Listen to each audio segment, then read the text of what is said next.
I'm Spencer Kitagawa, aka Very Mahalo, and with me on the dev couch today, once again, we have Mr. Daniel Zhao. Hello. And on the end of the couch, we have a new face, Mr. Chris Donnelly. Hey guys. Why don't you tell the community your role here at Survios, Chris? I'm a producer on the team here with Raw Data. I manage a lot of the day-to-day task tracking, scheduling, coordinating things between different departments. Mostly making sure that we get our builds out on time and that QA has had a good chance to run through everything, make sure the game's running good. So. Awesome. Well, thanks for coming by, guys. And also, we have Stefan, QA lead on the Vive. But yeah, today's stream, we're going to be diving into the features and fixes that were in our update that went live yesterday. If you want to check that full list of the update, you can go to our Steam community page and check that out.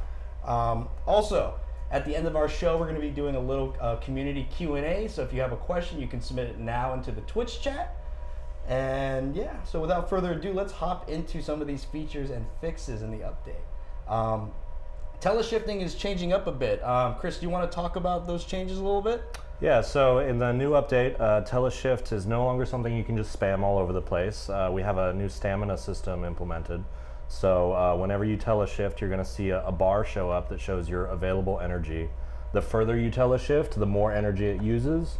If you completely exhaust your teleshift energy, you're going to have one more teleshift in you, and then your system overloads. You have to basically reboot from the start. You can see right now you're kind of vulnerable for a few seconds while everything reboots, and then you're back in the game. Cool. And why did the team decide to do that? Biggest thing is we wanted to make teleshifting a meaningful choice in gameplay. We didn't want people spamming around using it to literally do everything in game. Mm-hmm. By giving you stamina, it's a meaningful choice as to whether you want to teleshift and how far you want to teleshift. Cool. Daniel, do you want to get into a little bit of the meter, the teleshift meter? Yeah, sure. So if Stefan could pull it up real quick, you can see that purple, we're using purple to represent anything related to teleshifting. So the amount of purple juice that you have in there, that's the available energy you have to teleshift. And the amount you're going to spend, the cost, is highlighted in yellow. It's that blinking yellow area.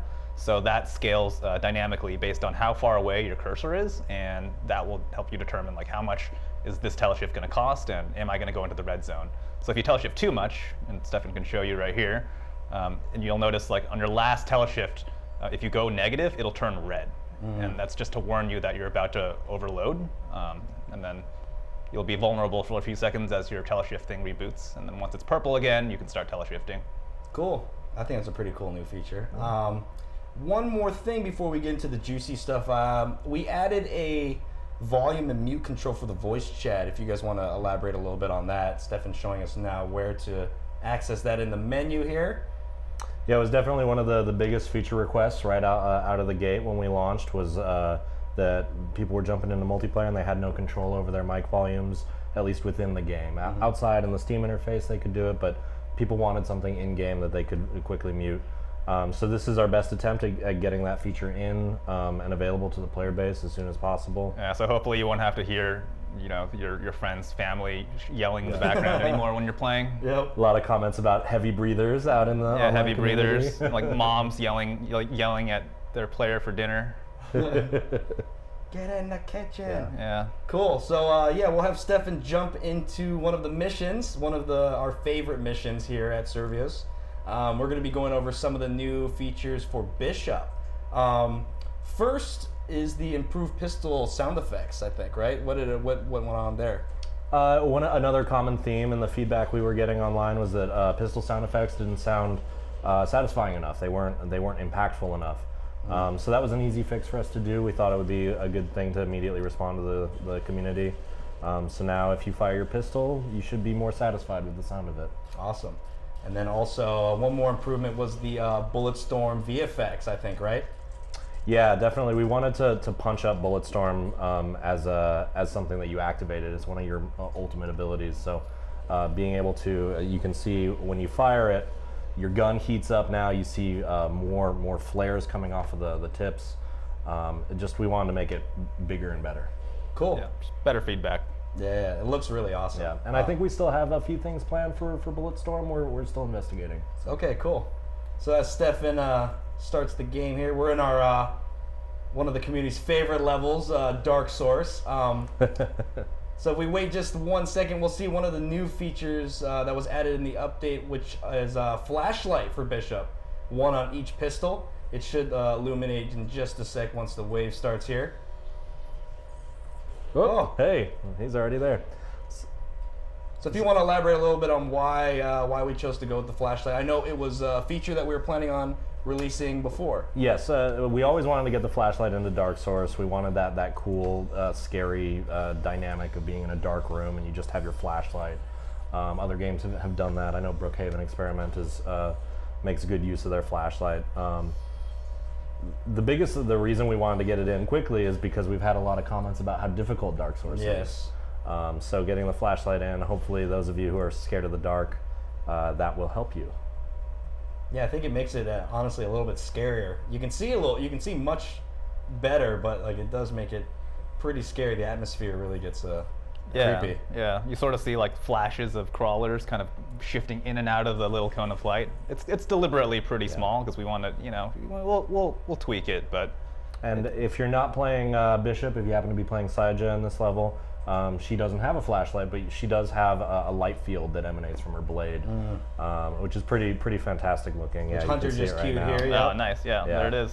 So yeah, the light field is really cool. Just the way the sword emanates light now, you can almost use it to kind of scope out an area very quickly. It's almost like a radar, right? You can use it for a second and it comes back, and then you don't know what's going on there. You kind of have to memorize what you saw and prepare yourself for what's coming. Yeah.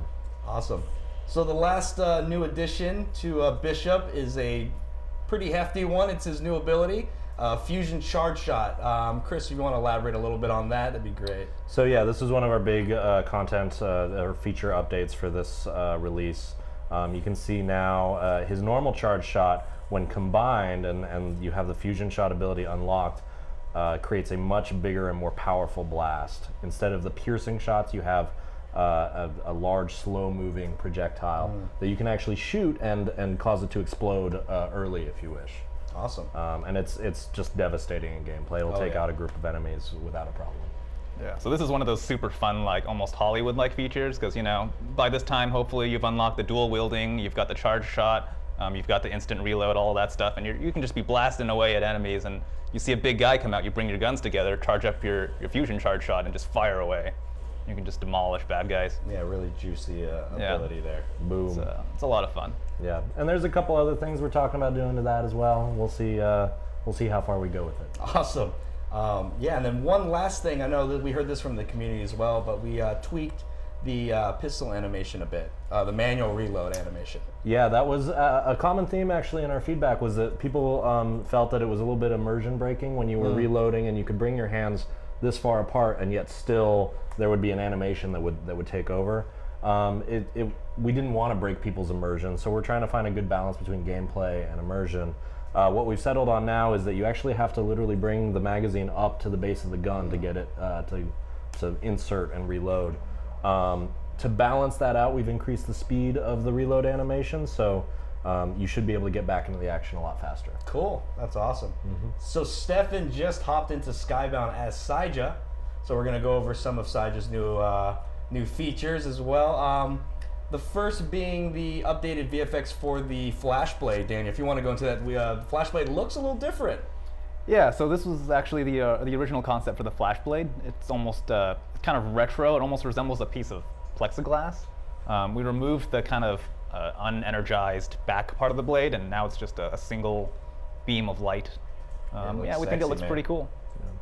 Super nice. There's actually a bug right now. There is supposed to be this cool plasma trail off of it. It seems to show up sometimes, but keep an eye out for it. We'll definitely be releasing a fix for that as soon as we can. Yeah, a nice little plasma trail at the tip of the sword. So some of you might see that, and some of you won't until we get the bug in, get the bug fixed. Weird bug. Yeah. Cool. So Daniel, I know you worked on a lot of the icons in the game as well as a concept art. So we have a new cooldown energy UI for gravity thrust and shurikens, if you want to dive into that a little bit. Oh, yeah. So yeah, before our cooldown indicators used to be on our wrists. They kind of look like the little blue band-aids that were kind of wrapped around both your wrists. We've moved those to the front of the UI now, so they kind of appear similarly to where the ability indicators appear. So kind of to the left and to the right of your pistol hand or your sword hand. And I believe they should appear in both hands too, depending on the ability you're using for each hand. So Stefan could just use one of the abilities. We can see the indicator pop up, and it should be a lot more clear to see what the current cooldown rate of your ability is. Yeah, looks great. Yeah, so you see those little indicators to the left or to the right of his hand. You can see the shuriken stream cooldown right there, and there is the shuriken stream and the gravity thrust. Yeah, that's it. Awesome. So, yep, Nice. it's quality of life improvements. Yeah.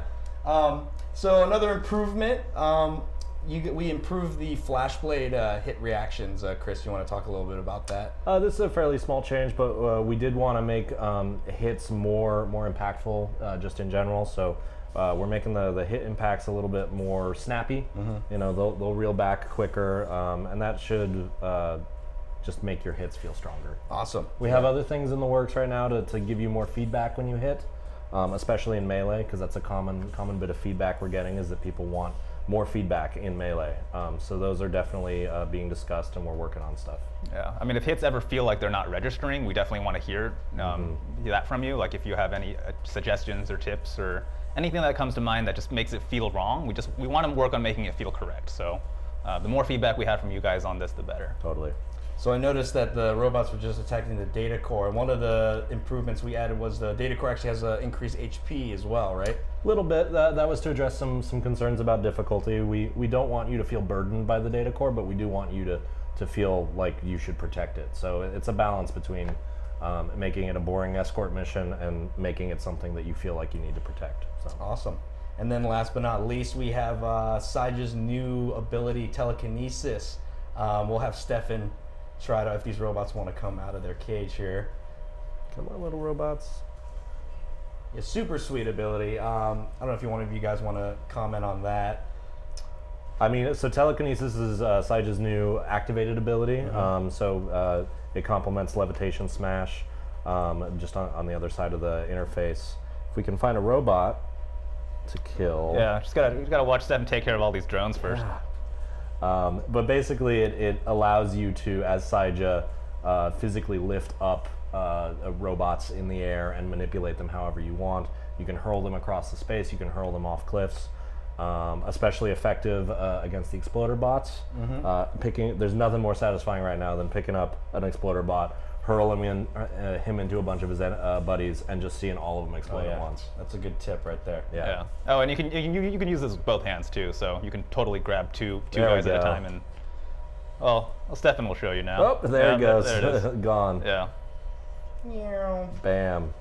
And the range is also pretty long, so you can actually pick someone up from pretty far away and just kind of thrash him around a little bit in his little squad and mess him up. Awesome. Well, that's it for Saija, I believe, on features for her. One of the last things we wanted to touch base on was performance. Chris wanted to let everyone definitely. One of the biggest things we've been hearing from the community is that there are performance issues out there. And even though this update did not include much in the way of performance fixes, it is a very high priority for us. We're looking at it on a constant basis. Please keep sending us info, everything from your hardware specs to what you're doing when you run into performance issues. All of that information is useful for us in tracking down these issues. So, I can't yet tell you exactly when those performance fixes will be in, but it's on our mind for sure. Awesome. Well, I think that's going to do it for the update section. If you want to check out the full list, you can go to our Steam community page where we posted yesterday the full list of changes and fixes that we did in this update. So yeah, thanks you guys for coming. Thank you. We're going to move into actually Q&A here. I have a question or two that we got. All right. First one, is the trail going to be on just the tip? I think she's referring to the sword. Yes. So, DXU actually designed a good chunk of it. So. I mean, pretty much the reason why the trail, we kind of wanted to change it a little bit was because before it just felt like a fan. It sort of was too much, and it was just drawing too much attention to itself. And plus, it kind of obscured everything behind it whenever you were waving your sword really fast. So now the trail is going to be based on how fast you swing your sword, so it won't appear when you're kind of wagging it in front of you. You actually have to swing it with some force. in order for the trail to appear. So it's just a cool visual effect, and we want to try to make it make sense, but not also not affect gameplay too much. So yeah. Oh, it makes your sword throws look really cool. Yes. Yeah. Okay, sweet. All right, I think that's going to do it for us today. But before we go, we just wanted to let you know that we're starting our first contest, community contest, post early access. We want to see Bishop and Saija's new abilities in action. So to submit, you're going to submit a video or GIF of you using Fusion Charge Shot or Telekinesis in the most badass way possible. The contest lasts till Sunday, July 31st, so that's this Sunday at midnight. That's when we're closing submissions. You're going to want to tag at Survios and use the hashtag VRBadass. But yeah, there's going to be a prize involved. The devs will be voting on the top 4. There'll be 2 Saija winners and 2 Bishop winners. We'll be watching you. Oh yeah. The whole team's going to be voting. And the prize is going to be a Survios swag package, which includes 2 t-shirts, Eden Corp pens, raw data, flash drives, and stickers. So make sure to get those videos or GIFs in by Sunday at the end of this weekend.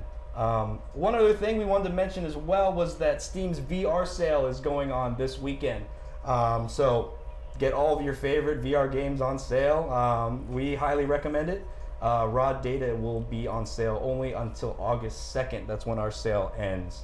So get it while it's hot. It'll be 20% off still until August 2nd. And one last thing, if you want to report any bug or have any feedback, go to rawdatagame.com. You'll hit the support tab and you'll find those forms there. But I think that's going to do it for us today. So thank you guys for coming by. Thank you, community, for stopping by as well. And see you next time. See you guys.